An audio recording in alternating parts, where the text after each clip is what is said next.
आज हम एक ऐसे विषय पर चर्चा करने जा रहे हैं जो अक्सर हमारे मन में सवाल बनकर उठता है। अच्छे लोग ही हमेशा दुख क्यों झेलते हैं, जबकि पापी, छल कपट करने वाले और दिखावेबाज लोग सुख समृद्धि से भरे जीवन का आनंद क्यों लेते हैं? क्या इस दुनिया में सच में न्याय होता है? क्या ईश्वर केवल बुरे लोगों को ही सुख देते हैं? यह सवाल जितना सरल लगता है, इसका उत्तर उतना ही गहरा और रहस्यमय है। आज हम इस जटिल प्रश्न का उत्तर ढूंढने की कोशिश करेंगे, एक प्रेरक और शिक्षाप्रद कहानी के माध्यम से। दोस्तों, मैं आप सबसे निवेदन करता हूं कि आप इस वीडियो को ध्यान से अंत तक जरूर सुनें, क्योंकि यह कहानी केवल कहानी नहीं है, बल्कि इसमें छिपे जीवन के गहरे सच आपको वह ज्ञान दे सकते हैं जो आपके सोचने और जीवन को देखने का नजरिया बदल देंगे। तो चलिए, देर न करते हुए इस महत्वपूर्ण कहानी की शुरुआत करते हैं। बहुत समय पहले की बात है। एक छोटे से नगर में कबीर नाम का एक सरल और ईमानदार लड़का रहता था। कबीर का स्वभाव बहुत ही शांत और जिज्ञासु था। वह अपने आसपास की दुनिया को बड़े ध्यान से देखता और हर चीज पर गहराई से सोचता था। कबीर को एक बात हमेशा परेशान करती थी। उसने देखा कि जो लोग सच्चाई और ईमानदारी के रास्ते पर चलते हैं, दूसरों की मदद करते हैं, उनके जीवन में दुख और तकलीफें लगातार बनी रहती हैं। वहीं दूसरी ओर जो लोग झूठ बोलते हैं, धोखाधड़ी करते हैं और पाखंडी होते हैं, वे खुशहाल और सफल नजर आते हैं। कबीर का मन यह देखकर बार बार उलझ जाता था। वह सोचता, क्या सच में भगवान ऐसे लोगों के साथ अन्याय करते हैं जो अच्छे हैं? उसके भीतर यह प्रश्न गहराई से बैठ चुका था, लेकिन कोई समाधान नहीं मिल पा रहा था। कुछ समय बाद उसी नगर में एक प्रसिद्ध ज्ञानी महंत जी पधारे। उनके प्रवचन और ज्ञान की चर्चा नगर भर में हो रही थी। कबीर ने निश्चय किया कि क्यों न अपने मन की यह उलझन महंत जी के सामने रखी जाए। शायद वे इस जटिल प्रश्न का उत्तर दे पाए। अगली ही सुबह कबीर उनके पास गया।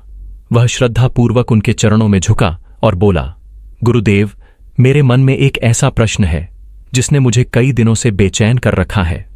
मैं देखता हूं कि जो लोग सच्चाई, ईमानदारी और भलाई के रास्ते पर चलते हैं, उनके जीवन में दुख और परेशानियां आती रहती हैं, जबकि पाखंडी, धूर्त और बुरे कर्म करने वाले लोग बिना किसी परेशानी के सुखपूर्वक जीवन बिताते हैं। कृपया मुझे बताइए, आखिर ऐसा क्यों होता है? महंत जी ने उसकी बात को बड़े ध्यान से सुना। फिर वे मुस्कुराए और बोले, बेटा, यह संसार उतना सरल नहीं है जितना बाहर से दिखाई देता है। यह जगत एक जटिल बनावट की तरह है। अगर तुम इसे समझने की कोशिश करोगे तो यह और भी उलझता जाएगा। लेकिन हां, मैं तुम्हें एक ऐसी कथा सुनाता हूं जो शायद तुम्हारे इस सवाल का उत्तर दे दे। बहुत समय पहले की बात है। एक नगर में एक विधवा स्त्री रहती थी। उसके 3 छोटी छोटी बेटियां थीं। उसका पति कई वर्ष पहले ही स्वर्ग से धर गया था और परिवार की सारी जिम्मेदारी अब उसी के कंधों पर थी। वह स्त्री बेहद परेशान थी। उसके पास कोई सहारा नहीं था। वह दिन रात चिंता में डूबी रहती थी कि अपने बच्चों का पालन पोषण कैसे करें। वह ना तो उन्हें अकेला छोड़कर कहीं काम पर जा सकती थी, ना ही समाज से उसे कोई सहानुभूति मिलती थी। ऊपर से समाज के ताने और लोगों की बातें उसके जीवन को और भी कठिन बना देती थीं। वह अपने दुखों को सहते सहते धीरे धीरे बीमार पड़ने लगी। बच्चियों का भविष्य उसकी सबसे बड़ी चिंता बन चुका था। धीरे धीरे उसकी हालत इतनी बिगड़ गई कि उसका अंतिम समय निकट आ गया।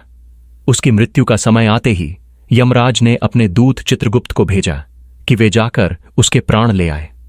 चित्रगुप्त जब वहां पहुंचे तो उन्होंने देखा कि वह स्त्री बिस्तर पर लेटी हुई थी और उसकी 3 मासूम बेटियां उसकी गोद में सिर रखकर रो रही थीं।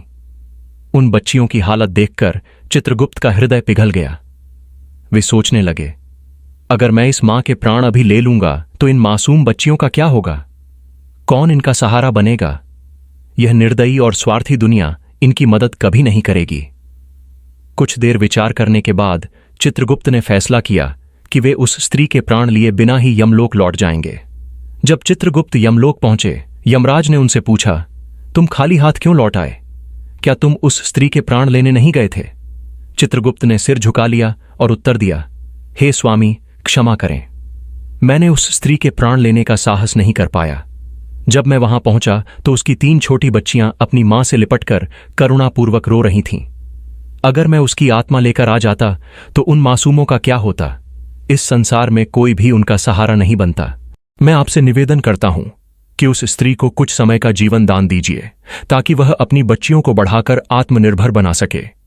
उसके बाद आप उसकी आयु समाप्त कर सकते हैं।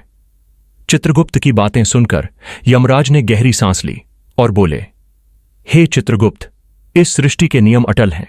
कोई भी प्राणी अपनी मृत्यु के निश्चित समय से पहले या बाद में इस संसार में नहीं रह सकता। ना तो कोई आयु घटा सकता है और ना ही बढ़ा सकता है। तुमने सृष्टि के नियम का उल्लंघन किया है और यह एक गंभीर अपराध है। इस गलती के लिए तुम्हें दंड अवश्य भोगना पड़ेगा। चित्रगुप्त यह सब सुनकर हाथ जोड़कर विनम्रता से यमराज से बोले, हे प्रभु, मेरे द्वारा किए गए अपराध के लिए क्षमा करें। कृपया मुझे बताइए, मेरा उद्धार कब और किस प्रकार होगा? यमराज ने गंभीर स्वर में उत्तर दिया, तुम्हें अब मनुष्य रूप में पृथ्वी पर जन्म लेना होगा और वहां जाकर अपने इस अपराध का प्रायश्चित करना होगा। जब तुम धरती पर 3 बार अपनी मूर्खता पर खिलखिलाकर हंस लोगे, तभी तुम्हारा उद्धार संभव होगा। यह कहते ही यमराज ने चित्रगुप्त को धरती पर भेज दिया। पृथ्वी पर आकर चित्रगुप्त ने स्वयं को नग्न अवस्था में सड़क किनारे पड़ा पाया। मृत्युलोक के नियम के अनुसार जब कोई प्राणी जन्म लेता है तो वह बिना वस्त्रों के आता है।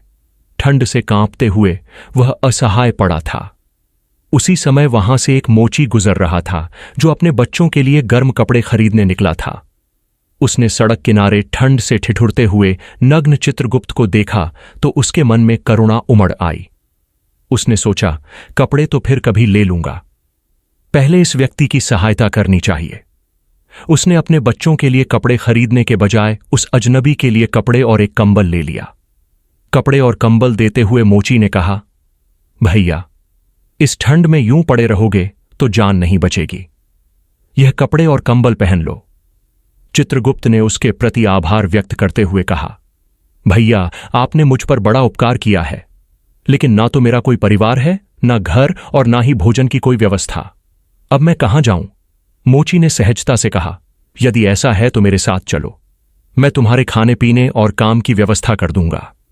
मोची चित्रगुप्त को अपने घर ले गया, लेकिन जैसे ही घर पहुंचा, उसकी पत्नी ने देखा कि वह बच्चों के लिए कपड़े लाने के बजाय किसी अजनबी को घर ले आया है।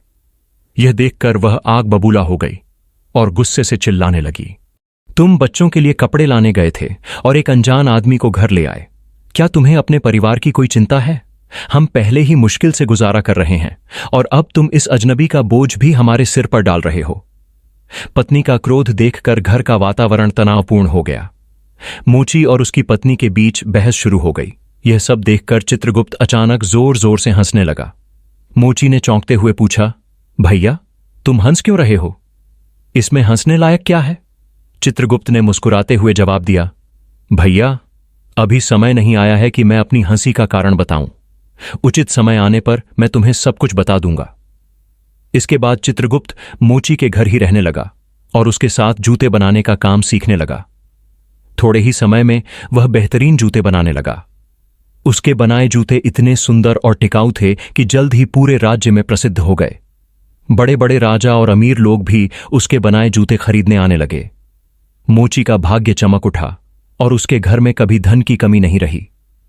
एक दिन राजा का एक सिपाही कीमती चमड़ा लेकर मोची के पास आया और बोला, सुनो मोची, हमारे महाराज चाहते हैं कि इसी चमड़े से उनके लिए विशेष जूते बनाए जाएं। यह चमड़ा अत्यंत कीमती है, ध्यान रहे इसमें कोई गलती ना हो। सैनिक के जाने के बाद मोची ने चित्रगुप्त से कहा, भैया, यह काम बहुत जिम्मेदारी का है। जरा भी चूक हुई तो हमारे लिए मुसीबत खड़ी हो जाएगी।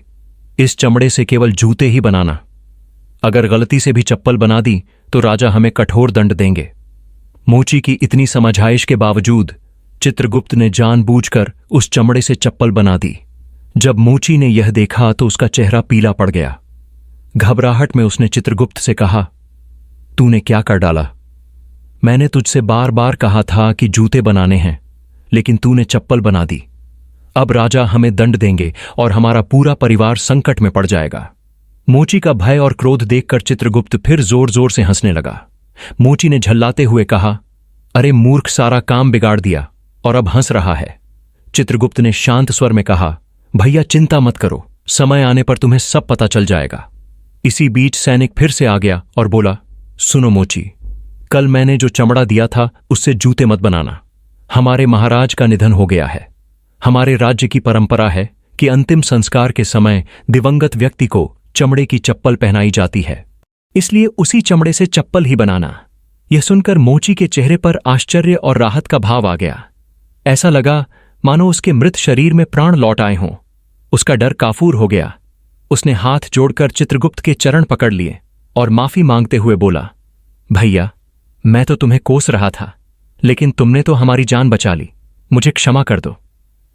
यह देखकर चित्रगुप्त फिर जोर से हंसने लगा। मोची ने फिर पूछा, भैया, अब तो बता ही दो, आखिर तुम क्यों हंस रहे हो? चित्रगुप्त ने मुस्कुराते हुए उत्तर दिया, भैया, जब सही समय आएगा मैं तुम्हें अपनी हंसी का रहस्य अवश्य बता दूंगा। अगले दिन मोची की दुकान पर 3 लड़कियां एक बुढ़िया के साथ आईं। वे तीनों अपनी शादी के लिए जूते का नाप देने आई थीं। चित्रगुप्त ने लड़कियों को देखते ही पहचान लिया। उन्होंने मन ही मन सोचा कि यह वही बालिकाएं हैं जिनकी मां के प्राण लेने से मैंने उस समय मना कर दिया था और इसी वजह से मुझे सजा भुगतनी पड़ी थी। पर अब यह सभी बड़ी हो चुकी हैं, सुंदर और अच्छे परिवार की लगती है। तभी चित्रगुप्त ने उस बुढ़िया से पूछा, माताजी, यह तीनों कन्याएं कौन हैं? बुढ़िया बोली, बेटा, इनकी मां का देहांत इनकी छोटी उम्र में ही हो गया था। यह बिल्कुल बेसहारा थी। तब मैंने इन्हें अपने पास रख लिया। मेरे पास अपार संपत्ति है, लेकिन दुर्भाग्य से मेरा कोई अपना नहीं है। इसीलिए मैंने इन्हें पढ़ाया लिखाया और अब इनका विवाह प्रतिष्ठित परिवारों में करने जा रही हूं। यह सुनकर चित्रगुप्त सोचने लगे, सचमुच भगवान की योजना हम मनुष्यों की सोच से कहीं श्रेष्ठ होती है। यदि उस समय उनकी मां जीवित रह जाती तो शायद यह तीनों बेटियां गरीबी में ही जीवन बितातीं, मगर आज इस बुढ़िया की बदौलत इनका जीवन समृद्ध और उज्जवल हो गया है। यह सोचकर चित्रगुप्त अपनी तीसरी मूर्खता पर जोर जोर से हंसने लगे। मोची ने उत्सुकता से पूछा, भाई, आप किस वजह से हंस रहे हो? कृपया बताइए। चित्रगुप्त ने उत्तर दिया, भाई, मैं तुम्हें अपनी हंसी का कारण बताता हूं। मैं चित्रगुप्त हूं। जब यह तीनों लड़कियां छोटी थीं तब उनकी मां की मृत्यु का समय आ गया था, लेकिन उन मासूम बच्चियों पर दया कर मैंने उनकी मां के प्राण नहीं लिए। उसी कारण यमराज ने मुझे श्राप देकर पृथ्वी पर भेज दिया। मैं यहां निर्वस्त्र सड़क किनारे पड़ा था। तब तुमने मुझे अपने घर ले आया। घर पहुंचने पर तुम्हारी पत्नी ने तुम्हें खूब डांटा, क्योंकि तुमने अपने बच्चों के कपड़ों के लिए रखे पैसों से मेरे लिए कंबल और वस्त्र खरीद लिए थे। उस समय मैंने पहली बार तुम्हारी पत्नी की मूर्खता पर हंसी की थी। वह छोटी सी हानि पर दुखी हो रही थी, जबकि उसे यह नहीं पता था कि तुम्हारी उस भलाई के कारण तुम्हारे घर का भविष्य बदलने वाला है। दूसरी बार मुझे तुम्हारी मूर्खता पर हंसी आई, जब तुम मुझ पर राजा के लिए जूते की जगह साधारण चप्पल बनाने के लिए क्रोधित हो रहे थे। तुम्हारा ध्यान केवल राजा के जूतों पर था, जबकि पूरे नगर में यह समाचार फैल चुका था कि राजा की मृत्यु हो चुकी है। तुम केवल वर्तमान घटना देख रहे थे, लेकिन भविष्य की सच्चाई से अनजान थे। सच यही है कि हम केवल वही देखते हैं जो हमारे सामने घटता है, लेकिन परमात्मा उन घटनाओं को जानते हैं जो भविष्य में हमारे लिए लिखी होती है। कभी कभी ईश्वर हमारी जिंदगी में ऐसी घटनाएं करते हैं जो प्रथम दृष्टि में बुरी लगती हैं, लेकिन उनका परिणाम हमारे लिए हितकारी होता है। मनुष्य अक्सर तत्काल बुराई देखकर परमात्मा को दोष देता है, लेकिन हम उस भलाई को नहीं देख पाते जो समय के साथ हमारे जीवन में प्रकट होती है। कई बार हमारे साथ जो अच्छा लगता है उसका परिणाम भविष्य में बुरा भी हो सकता है। इसीलिए हर घटना में अच्छा और बुरा दोनों पहलू होते हैं। हमें हर परिस्थिति को ईश्वर की इच्छा मानकर स्वीकार करना चाहिए। प्रिय दर्शकों, अब मैं आपको बताना चाहता हूं कि अच्छे लोग क्यों अधिक कष्ट सहते हैं। दरअसल जब किसी अच्छे इंसान के जीवन में दुख आता है तो वह ईश्वर की शरण में जाता है और उसका आध्यात्मिक उत्थान होता है। वह भक्ति और साधना में लीन होकर अपने कर्मों के दोष मिटाता है। ईश्वर की भक्ति ही मोक्ष का मार्ग है और केवल पुण्यात्मा ही बार बार इस मार्ग की ओर प्रेरित किए जाते हैं। मित्रों, इस कहानी से आपने क्या सीखा? कृपया हमें कमेंट करके जरूर बताएं।